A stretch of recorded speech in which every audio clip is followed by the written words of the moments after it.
إلهي وناسي خير إيا برواقا إنه يدين رشينا أيقنا الله وعرفه إذن كان غير الله يدين رافي maahan NGO ama hay'ad gargaar oo dalal shisheeye ay deeq u soo dhiibtay laakiin waa dhalinyaro u istaagtay u kurgalida iyo kaalmeynta kuwa naga taagta yar waa tiro yar oo dhalinyaro ah oo u taagan wax taridda kuwan taakuleen iyo tacab toona haysan shaacintooda oo ku siman muddo toddobaad ah dhalinyaradan la magac baxday taakuleen iyo tusmo ayay shaqadoodii ugu horeysay maantay waxay deeq raashin ah ku guddoonsiiyeen 20 qoys oo agoomo iyo danyar isugu jirta deeqdan oo isugu jirtay bariis sonkor saliid timir iyo waliba cabitaan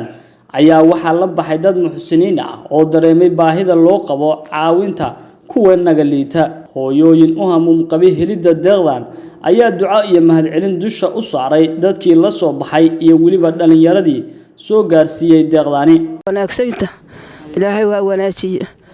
khayr iyo barwaaqo inoo idin rajayna ayagana الله وعرفه إذن كان غير الله يدين رافي أنتي سو بحثتي سو ديبتي غير بدن الله سي جنة الله سي متكبدا ومثلا أوكينا الله قعنت أوجش عذرك الله كقاض وحل شيء هاي ولا هاي وحبا صومالي وصوصعد جندولي الله كدي جندولي الله كدي عرورت أنا وأنا هيا أرد عرورت ولبا بهود بيهاي وأنا أقول أبهود saddex bilood baa dambeeyay waxaan u aragnaa si wanaagsan walaalahay wax nala jecel dad macnaheedu baahanaha iyo dadka iyo agoonta og weeyo ilaahay baa mas'uuliyadaas ayagana siiyay wax garatinimadaas ay ku heleen dad badan oo noo heli karaan waxyaalahaas garan oo awooda ama kula dhashay ama is kula dhalan waxaan dareemaynaa inay nagu filan tahay anaguna aan uga mahadcelinaa ayagana dadkii noo soo dhiibto noo sadaqaystay wax ka badan oo barakale Allah u soo dhiibay dad iyo dunyaba awlaadooda Allah xifdisiyo diinta saami qeyr qaba Allah ka siiyo yaalka agoon iyo kuwan agoon ahayn bay isugu jiraan laakiin had todobaan waan dhaliyay gabar aan haysto sideedaas joogto waxaan warkaa alxamdulillaah rabbil caalamiin ilaahay ha tan hadda u sugnaatay walaalahana soo gaarsiiyay muslimiinta ayagana ma hadda celinaa alxamdulillaah rabbil caalamiin ayaga waxaan leeyahay walaal ajir dheeraad ah siyaada Allah u siyaadiyarto mid koobaad muslimiin weeyo walaal walaalaha soo gaarsiiyay alxamdulillaah ma hadda u sugnaatay غير بدن بقول رجالنا ما شاء الله dareenkayga ما شاء الله wax loo baahnaa oo waxaan sugeynay iyo umadeena aan ka sugeynay wiilasha Allah ka sugeynay muslimiinta aan ka sugeynay alxamdulillaah rabbil caalamiin ilaahay baa mahad u sugnaatay caruurta haysta aniga waa agoon waa 5 agoonta waa 5 agoon bay joogto ayaga u duceynaa ilaahay ajir iyo xasanaad ka siiyo ka abaal marin maalinta qiyaamo sidaas kale walaalaha muslimiinta ayagana u baahan oo sida aniga camal oo u baahan in la sii gaarsiin doono baan u rajeynaa insha Allah ilaahay Cabdicasiis Sheekh Nadiir iyo waliba Farxaan Cabdulla Xasan oo hoggaan u ah dhalinyaradan taakuleen iyo tusmo ayaa ayaguna ka warbixiyay shaqadooda maanta ay qabteen waxa deeq raashineed aan soo gaarsiinay qoysas dhan 26 qoysaskaas oo isku jira dad tabaalaysan dad agoomo ah dad dhimirka ka xanuunsan runtii una baahnaa gargaarka iyo garab istaaga anagoo ah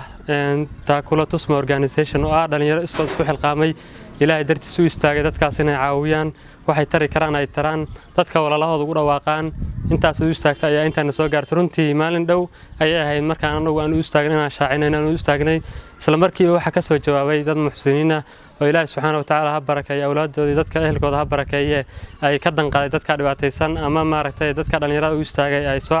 ku soo garab istaageen runtii waxaan aad ugu mahadcelinaynaa dadkaas walaalaheena oo soo caawiyay dadkan way dhibaataysan yihiin markastana waxay u baahan yihiin garab istaagiina adag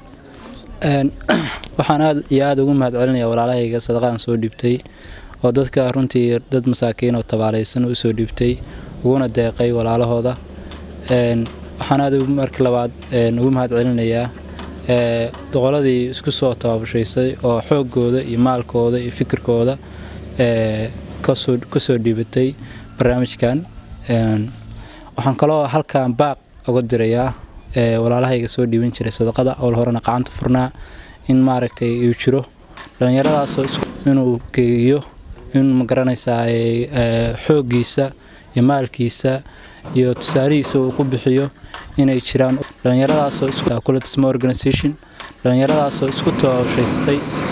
iskuna xilqaatay baahida taagan ee deegaanka taagan ee qarsoon ee ka maqan social media ee ka maqan dadka afkaartooda ee ka maqan indhahooda inay dadka tusaan waxa mar labaad iyo mar saddexaad iyo mar afraad iyo mar shanaad ugu mahad celinaya halkan walaalkay Mahad Bashiir Xinif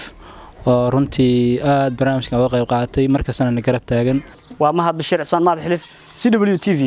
magaalada Cabdooqa gobolka Galgaduud